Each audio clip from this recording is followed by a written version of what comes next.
This is combined screening. જો આ તપાસ કરાવડાવીએ તો અને તપાસ નેગેટિવ આવે તો દર 5 વર્ષે ફરીથી તપાસ કરાવડાવવાની જરૂર પડી શકે ખરી. બરાબર છે? 65 વર્ષની ઉંમર સુધી આપણે રેગ્યુલરલી તપાસ કરાવડાવવી જોઈએ. આગળની બધી તપાસો જો નેગેટિવ હોય તો 65 યર્સની એજ પછી તપાસ કરાવડાવવાની જરૂર નથી ગર્ભાશયના મુખના કેન્સર માટે. બરાબર છે? એટલે મેં તમને સમજાવ્યું પેક ટેસ્ટ રેગ્યુલરલી કરાવવાનું ને pap test plus HPV DNA testing જો કરાવીએ તો 5 વર્ષે આ ટેસ્ટ રિપીટ કરવી પડી શકે ખરી. બીજું વેક્સિન વિશે તમને બધાને પ્રશ્નો હતા તો અમારી જે ફેડરેશન ઓફ ઓબ્સ્ટેટિક્સ અને ગાયનેક સોસાયટી ઓફ ઇન્ડિયા છે એ એવું રેકમેન્ડ કરે છે 2 ટીકે જિંદગી કે. એટલે આપણે પોલિયોને આપણે જ્યારે નાબૂદ કરવો હતો ત્યારે આપણે એમ કહેતા કે 2 ટીપા જિંદગીના. બરાબર ને? એટલે આપણે એનાથી પોલિયોના ટીપા આપીએ ને હર્ડ ઇમ્યુનિટી ડેવલપ કરીએ અને પોલિયોના રસીકરણથી આપણે પોલિયો નાબૂદ કર્યો. સેમ આમાં હર્ડ ઇમ્યુનિટીથી પણ દરેક આપણી જે દીકરીઓ છે આ બધા તમારા ચિલ્ડ્રન ક્લબના જે બાળકો છે આપણે રાધા છે, કૃષ્ણ છે, બધી દીકરીઓ છે. બરાબર? અને 9 વર્ષની ઉંમર પછીની દરેક દીકરીઓને આપણે HPV વેક્સિનેશન દેવાનું છે. બરાબર? હવે આ જે વેક્સિન છે 15 વર્ષની ઉંમર પહેલા જો તમે આપી દો છો તો એના માત્ર 2 ડોઝ આપવા પડે છે. બરાબર છે? હવે ધારો કે આપણે 15ની ઉંમર સુધી વેક્સિન નથી આપી શક્યા તો શું? આપણે ગાડી ટ્રેન જે છે એ ધીમે ધીમે આગળ વધી રહી છે પણ હજી આપણે ટ્રેન ઉપર ચડી શકશું કારણ કે ધીમે ધીમે ચાલે છે. આપણે દોડીને ટ્રેનને પકડી લઈએ છીએ. બરાબર? તો ધારો કે 15ની ઉંમર જતી રહી છે તો હવે શું કરી શકીએ? તો આપણે એના 3 ડોઝ આપવાના થશે. બરાબર? 0, 2 અને 6. એટલે પહેલો ડોઝ આપણે પહેલા આપ્યો, પછી 2 મહિના પછી બીજો ડોઝ અને 6થા મહિને એટલે કે 4 મંથ્સ પછી ત્રીજો ડોઝ એવું આપણે આપી શકીએ. હવે ideally it should be given to unmarried girls before sexual exposure. પણ છતાં મેરેજ થઈ ગયા છે નથી લીધી વેક્સિન તો શું કરીએ? 45 યર્સની એજ સુધીની કોઈ પણ સ્ત્રી આ વેક્સિન લઈ શકે છે. 45 વર્ષની ઉંમર પહેલા કોઈ પણ સ્ત્રી આ વેક્સિન લઈ શકે છે. અત્યારે 500 પ્રકારના HPV વાયરસીસ હોય છે. એમાંથી મેજર વાયરસીસ કે જે ગર્ભાશયના મુખનું કેન્સર કરે એ આ મેઇન વેક્સિનમાં છે.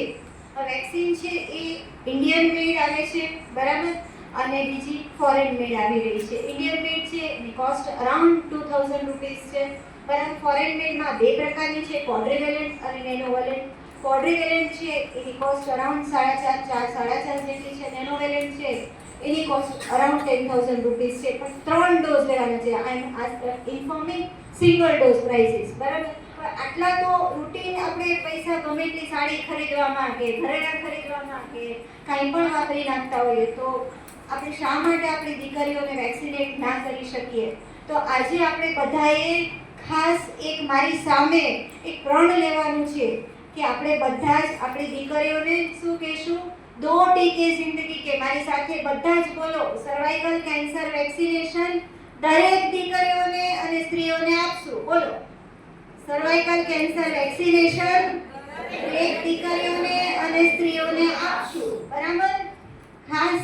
બરાબર? અને સ્તનની સેલ્ફ બ્રેસ્ટ એક્ઝામિનેશન દરેક સ્ત્રીઓ પોતાની જાતે કરશે. Self breast examination every monthly. ફરીથી બોલો. Self breast examination every month. હા.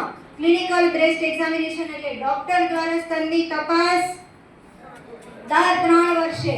દર 3 વર્ષે ડોક્ટર દ્વારા સ્તનની તપાસ દર 3 વર્ષે. બરાબર? અને મેમોગ્રાફી 40 વર્ષની કે 45 વર્ષની ઉંમર પછી. બરાબર છે? સર્વાઇકલ કેન્સર વેક્સિનેશન 2 ટીકે જિંદગી કે દરેક દીકરીઓને ખાસ અપાવવું જોઈએ. આ સાથે હું વિરમું છું. આપ સૌનો ફરી ખૂબ ખૂબ આભાર માનું છું. મારે લાઈક કંઈ પણ કામ હોય તો હું વોકાડ હોસ્પિટલમાં અવેલેબલ છું.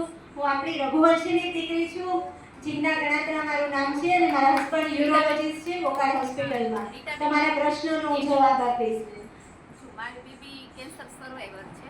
ઓકે. શેનું કેન્સર? એને બ્લડ કેન્સર હતું.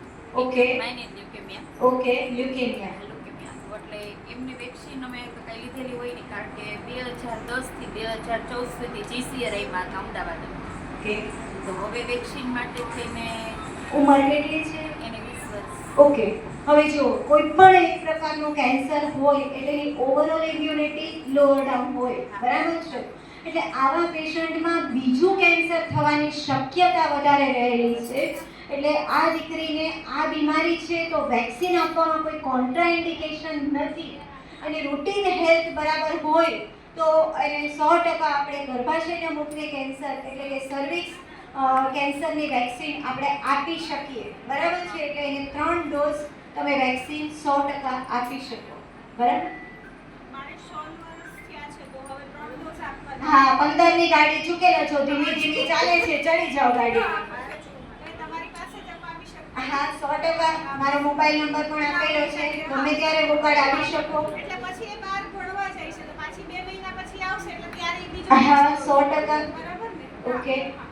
ગમે ત્યારે જેટલી દીકરીઓને ધારો કે એકસાથે ઘણા બધા નક્કી કરતા હો તો ઈ રીતે પણ થઈ શકે. 3 આવી જશે તો મને કરીને બેન વહેલા ઇન્ફોર્મ કરી દેશે. હું પણ મેમ મારે પહેલા એનું સીબીસી મેન્યુઅલ ટીસી બધું કરાવી અને પછી એમનું કેવું છે એ પછી કરાવવું પડે ને.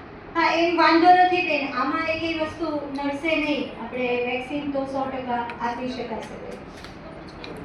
પહેલા સુધી દઈએ 3 હા, તમે પૂછી લ્યો તો હું થોડુંક કંઈક પૂછીને મારી રીતે પેલું કરીશ.